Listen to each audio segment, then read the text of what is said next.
कुछ काम तो इसके आते हैं। देश प्रेम और राष्ट्रवाद के अवदान नहीं हमें गाने हैं। युवा पीढ़ी के अंदर भगत सिंह और चंद्रशेखर हमें जगाने हैं। इन्हीं पंक्तियों के साथ मैं कक्षा 9वीं के छात्र अनंत जैन और कक्षा 11वीं की छात्र एंजल वर्मा को मंच पर आमंत्रित करती हूँ।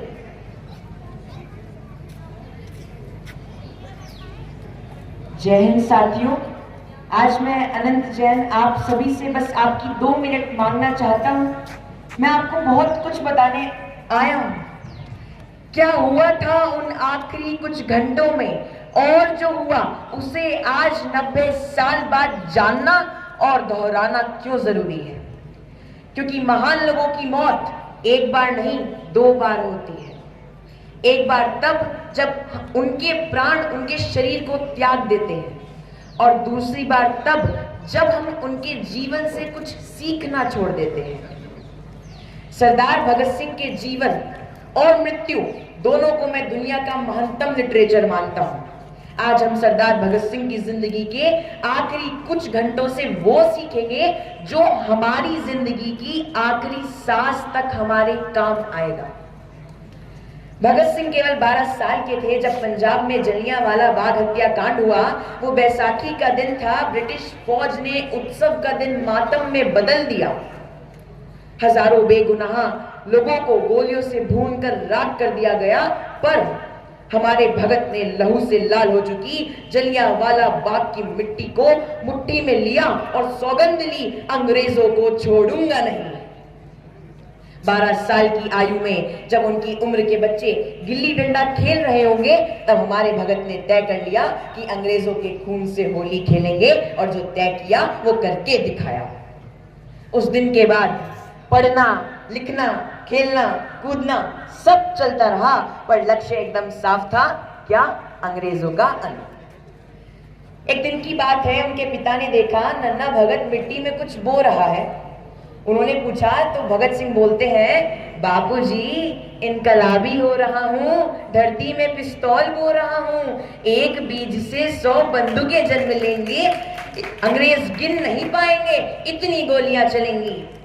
सचमुच भगत सिंह की दागी हुई गोलियां गिनने में अंग्रेजों का पूरा नंबर सिस्टम फेल हो गया। उन्हें पसीना आ गया। हम जिस भगत को जानते हैं, अपना हीरो मानते हैं, जिसके पोस्टर्स घर की दीवारों पर लगाते हैं, वो भगत अनगिनत किताबों के ज्ञान की प्रतिमा है। आपने भगत के बारे में लाखों रचनाएं पढ़ी होंगी। आपसे एक सवाल, क्या आपको आज तक ऐसी रचना मिली जिसमें भगत आपको कंफ्यूज नजर आए हो, सही गलत का भेद ना कर पाए हो, किसी दो राहे पर आकर लड़खड़ाए हो? अरे आपका उत्तर है नहीं। आज तक, अभी तक ऐसी किसी को कोई रचना ना मिली थी, ना मिली है, और ना कभी मिलेगी जिसमें भगत सिंह दो राहे पर आकर लड़खड़ाए हो। भगत को अलग अलग लोगों की कहानियां, रचनाएं पढ़ना पसंद था, और जब भगत बड़े हुए तो उनकी शिक्षा का दायरा भी बढ़ गया। अब भगत हर प्रकार की कहानियां पढ़ा करते थे। भगत जब जेल में थे तब वे लेनिन को भी पढ़ते थे, और सावरकर को भी, मार्क्स को भी पढ़ते थे, और विवेकानंद को भी, गांधी जी को भी पढ़ते थे, और गुरु गोविंद सिंह जी को भी। एक साधारण से परिवार में जन्मे असाधारण बालक को क्रांतिकारी बनाने में पुस्तकों का बहुत बड़ा हाथ था। ये बात सच है और सीखने लायक है। भगत जब 16 साल के थे तब उनके माता पिता उन पर शादी के लिए दबाव डालने लगे। भगत जानते थे कि दुनिया में किसी को भी समझाया जा सकता है, पर उस माँ को नहीं जिसकी आंखें उसके बेटे के सिर पे सेहरा देखने को तरस रही। उस माँ को कैसे समझाया जा सकता है? बड़ी से बड़ी मुसीबत से टकराने वाले भगत माँ की छोटी सी जिद के सामने टिक नहीं पाए और घर छोड़ दिया। अब घर से भाग गए। बाद में पिता ने पूछा, भाई भगत ऐसा तुमने क्यों किया? तो भगत क्या बोलते हैं, ध्यान से सुनिएगा। बापूजी, मैं उस गुलाम भारत में शादी नहीं कर सकता जो अपना ना हो। अगर करूंगा तो मेरी मौत, बस मेरी मौत जो होगी वो मेरी आजादी होगी, आजादी। मौत की मांग में सिंदूर भरा। अब भगत सिंह अपनी मां से बोलते हैं, बहुत अच्छे शब्द हैं, ध्यान से सुनिएगा। मां तू ना रो मां, तू है भगत सिंह की मां, मरकर भी लाल तेरा मरेगा नहीं। घोड़ी चढ़ के तो लाते हैं दुल्हन सभी, हंस के हर कोई फांसी चढ़ेगा नहीं। अब अपनी रचना के अंतिम चरण की ओर बढ़ता हूं। लाहौर सेंट्रल जेल फांसी की तारीख नजदीक थी। 2 ब्रिटिश ऑफिसर रॉबर्ट्स और बार्कर भगत सिंह के पास आते हैं। उससे कहते हैं, भगत सिंह मान जाओ, अंग्रेज सरकार को सॉरी का लेटर लिख दो, तुम्हारी जान बच जाएगी, माफी मांग लो भगत, समझो समझो समझो समझो। और भगत खामोश। जब वे 2 ऑफिसर चले गए तो भगत ने अंग्रेज सरकार को पत्र तो लिखा, पर क्या आपको लगता है कि जिस बात के लिए अंग्रेज ऑफिसर भगत सिंह से पत्र लिखवाना चाहते थे वो भगत सिंह ने लिखा होगा? जी नहीं। उस पत्र में क्या था, ध्यान से सुनिएगा।